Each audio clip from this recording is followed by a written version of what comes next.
going to go way back in time again. In the last video, I did my 4 oldest songs that I still have, and those were all songs that were co-written with my oldest brother. These songs here will be the 4 oldest songs that I have that I wrote independently, that just have only my name on them.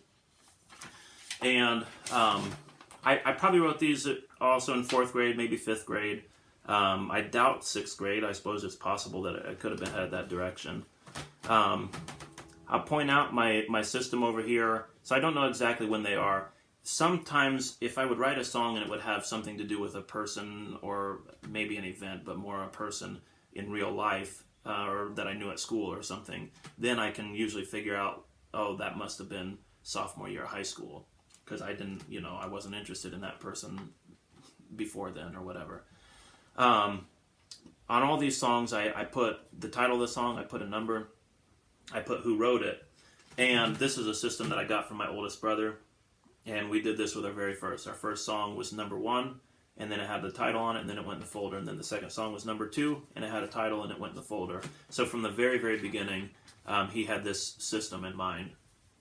And that's still what I do. I do exactly like that on all my songs now.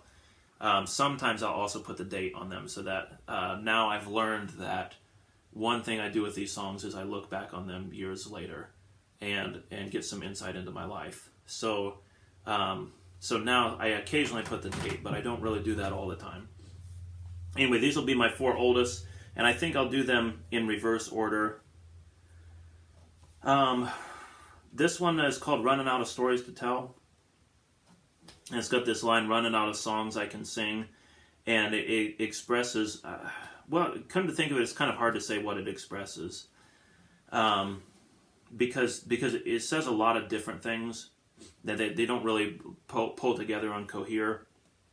And in a lot of my older songs, that's the way that they are. And my newer songs are much more likely to be focused, like this is the theme, this is the main idea, or I hardly want to say message because that sounds like it's driven by some kind of agenda or something. But like, this is what this song is all about.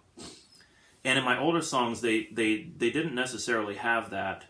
One verse could be about one thing, and then the other, it kind of relates a little bit, but it's something very different.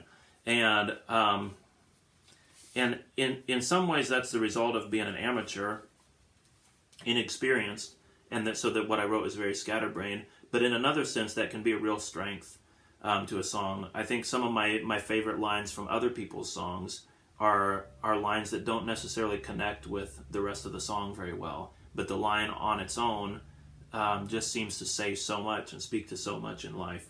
So this maybe is that same kind of thing. It's a little bit lacking in focus in a way that I think actually makes it a very interesting song. But what I was going to say was the idea that expresses running out of songs I can sing. The idea that expresses is this kind of fear that maybe I won't have anything else to say one day. I won't have any more ideas. And it's just kind of interesting to me to look back and see this is one of the very, very first songs that I wrote. And 600 songs have gone by. And I've got plenty of musical ideas. No shortage of those at this point in my life. I've got plenty of ideas for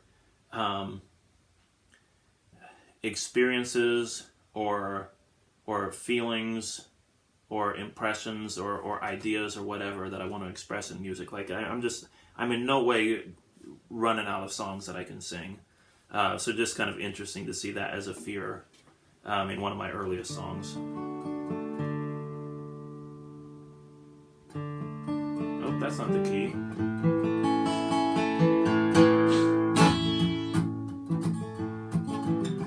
I'm one for telling you a story of ancient times or yesterday, a tale of terror, truth, or torture. Some are of places far away, and the places we go and the people we know don't love you anymore. Running out of stories to tell, running out of songs I can sing, running out of places to go and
love and God and peace,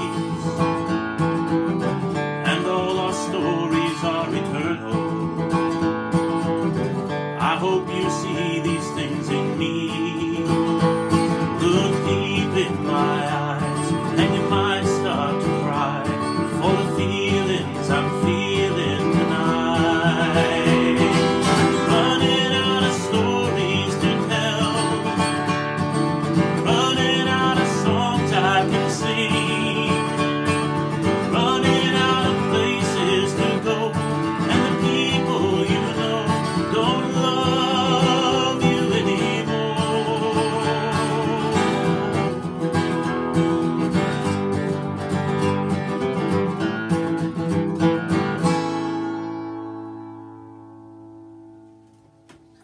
Something like that, anyway. Now this has this modulation. It changes keys for the chorus of the song. And another one of these songs that I'm going to do today is going to do that same thing. It's sort of an unusual thing to do in a song, and in a way it might sound like it's an advanced thing, but the reason that I did it really was because I was not advanced. And now that I know what I'm doing, I would avoid putting a key change or something like that in there, which I don't think is part of what I want to do in going through these old songs is figure out what's the secret, what makes these seem so magical for me. And some of it is seeing things that I did then when I didn't know anything that I wouldn't do now that I do know something. And the reason I wouldn't do a modulation now, or I wouldn't be likely to, is because it makes a song more complicated. And so it's harder for a band to play it with you. And it's harder for you to play it, like to perform the song a bunch of times and then stop and then pick it up again a year later and start playing it again. So that complication, whether you're playing solo or whether you're playing with a band, that makes it harder, and harder means it's less useful. That means it's not as good of a song from a utilitarian kind of perspective. And so generally I would not do something like that in writing a song today, but it's something that I think is cool in this song, and in the other song I think it's way better than what it was in that song. So both of these have something that is sort of unusual, and the reason that I did it was because I was ignorant. And the result, I think, is a pretty good result. Okay, this next song, this will be a little repetitive. I think the basic musical idea in the song, I like it, and it just kind of goes on and on. I think I'll cut a little bit of the song out as I go through this.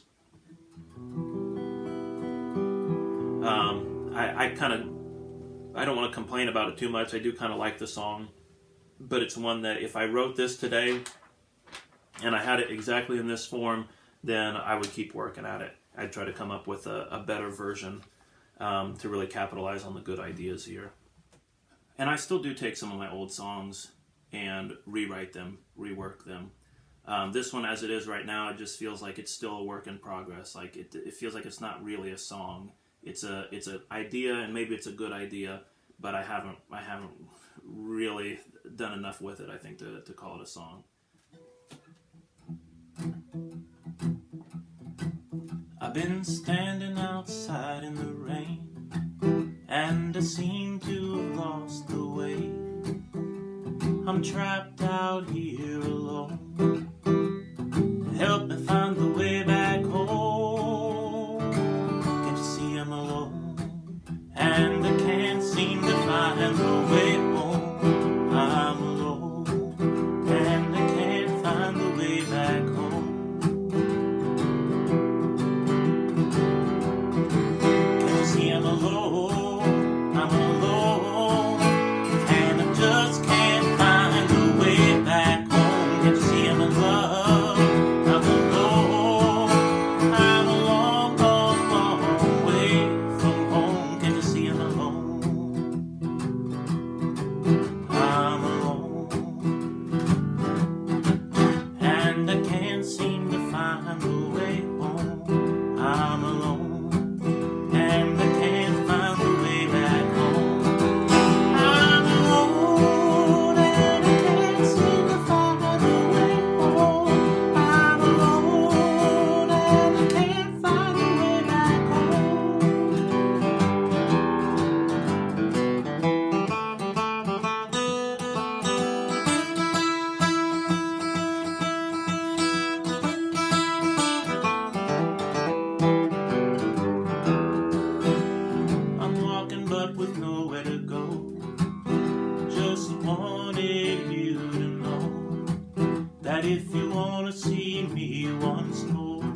I was kind of arranging that on the fly, trimming some parts out, and putting some back in, like duplicating and everything. Just again, that song would need some work. If I was writing it right now, I'd redo the thing. Okay, well, this next one here, before I jump into it, I just want to say a little about life at this stage. There are 4 of us brothers, and we just kind of hung out in the basement. That was like the no adult zone. And if mom and dad needed us, then they could just shout, and we'd hear through the register vents, no problem. So they never had any reason to come down there for anything. So it was just kind of a way to kind of build our own little mini culture within the bigger culture of the family. And we listened to music. We listened to the radio and like classic rock stations and probably some alternative. I don't know if it was maybe a little bit after we started this that my brother started getting into that stuff. But no, probably he was probably. I can't remember the timeline of things. So he was into like Nirvana and Bush, and all of us younger brothers just kind of followed his interest in that direction for a little while. And probably after I wrote these songs and we started getting into Aerosmith, there are some songs that I've written that were kind of in imitation of something else that I'd heard somewhere else. But for the most part, that's not what I was doing. In these early songs, I wasn't trying to imitate somebody else's style. And I have a really hard time pointing at what influenced my style, just because I wasn't ever trying to imitate. You pick up on all these little things, but I was just trying to write music, and I didn't know. I had very little sense of different genres of music or anything like that, so I wasn't trying to conform to any certain expectation or set of expectations. I was just trying to write songs, and like I say, obviously I was influenced. I mean, you could tell this was not somebody from ancient China that was writing these songs or whatever. Like, obviously I'm influenced by the culture that's around me, but it was just in a very kind of unconscious way. This next song here is one that I think that I really liked this a lot when I wrote it, but it's one as years would go by, I just kind of keep coming back to this song and just thinking this was there was just something to me very magical about this song. And this is just such an early song for me. This is the second oldest song that I have that's got my name on it. And in a way, it just kind of always felt like a bar that I never was able to pass. And I mean, if you listen to the lyrics, then you probably will think like, what is this guy talking about? And maybe if you listen to the music too. This is like, the way this thing existed in my imagination was just something that kind of blew me away. And it has another one of those weird modulations in it. So I was never able to play this. When I started learning how to play guitar, I just couldn't figure out how to make this thing work. And even now, at the end, it modulates and it goes from G into C. So I'm raising the key by a fourth. And then I really would love it if I could do it one more time, but like there's no way my voice can go up another fourth and still sing the part. So actually, in my imagination, it does something that's impossible for me, at least. I mean, some people do have a vocal range that's that big, but it would take a really big range. But for me, it's literally impossible to sing this song the way that I imagine it. So I guess that means don't get your hopes up too high. But it's still kind of a special one, and I do have it finally chords laid out and keys arranged in such a way that I can sing this song from beginning to end. And I don't know if I've ever done that before, even though it was always one that I really liked. Don't cry, don't cry, don't hide, don't love, come back, love hurts, but don't cry, don't cry. Wait, don't leave, a broken heart just makes love hurt. Stop, don't cry, crying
I guess forgive me. Let me wipe that tear away. What is love? You can't keep from crying. What is love? Kissing means that you'll be dying. I just gotta tell you to stop that crying. What is love? You can't keep from crying. What is love? Kissing means that you'll be dying. Just gotta tell you to stop that crying. Just gotta tell you to stop that crying.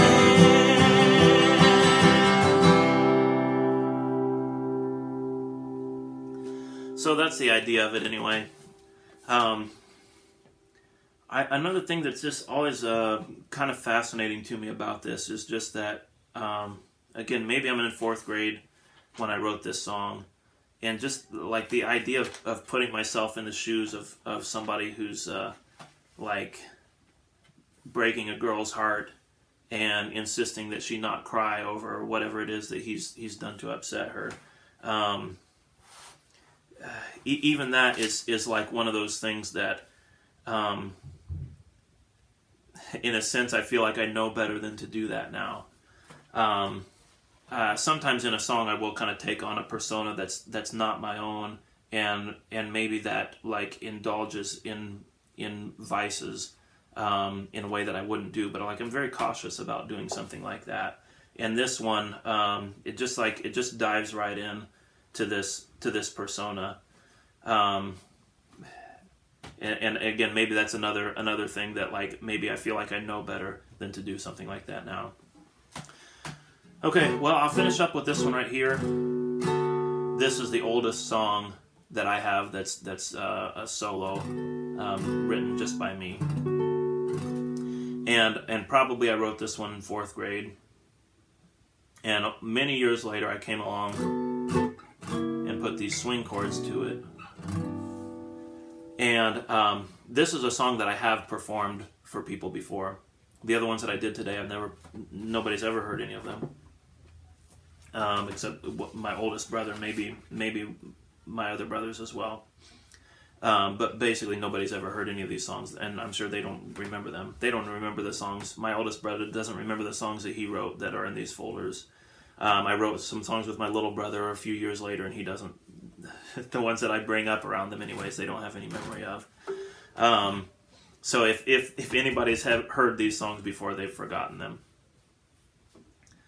But as I was saying, I put these swing chords to this one, and I did not play guitar when I was in 4th grade, and I certainly didn't play these swing chords, but it kind of gives this great air of sophistication.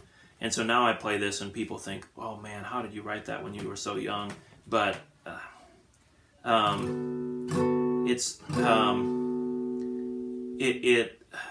it feels much more mature, much more profound and insightful because of what the music is doing along with it. Love seems like such a strange thing. You turn right and it turns around.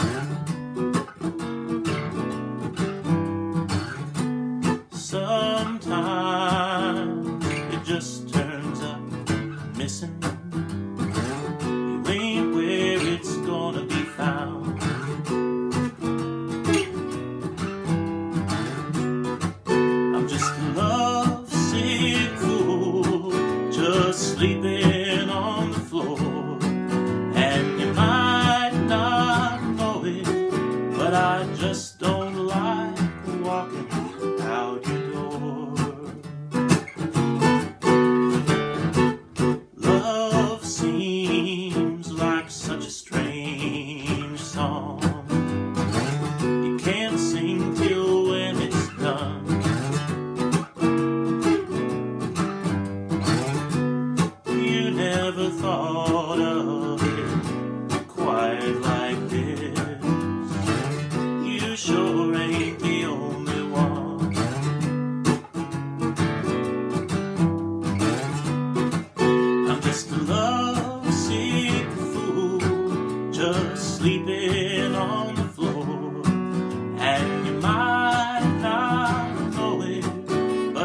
just don't like walking out your door.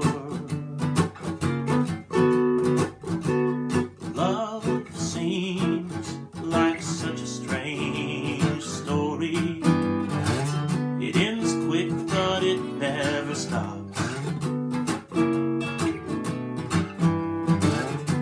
So many times it has a sad ending. I don't know, I can't read on.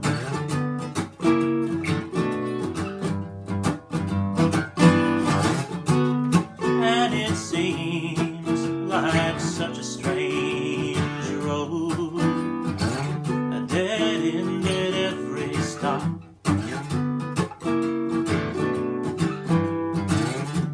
Sometimes you end up going backwards, and soon you just turn up lost.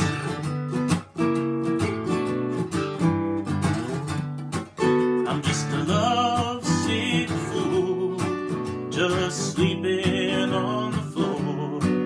And you might not know it, but I just don't like walking out your door. No, I just don't like walking out your door.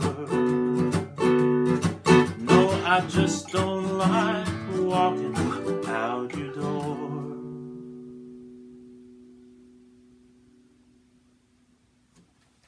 Okay, that's going to wrap it up for this one. Thank you guys for tuning in. I hope you enjoyed it, and hope we can do this again sometime.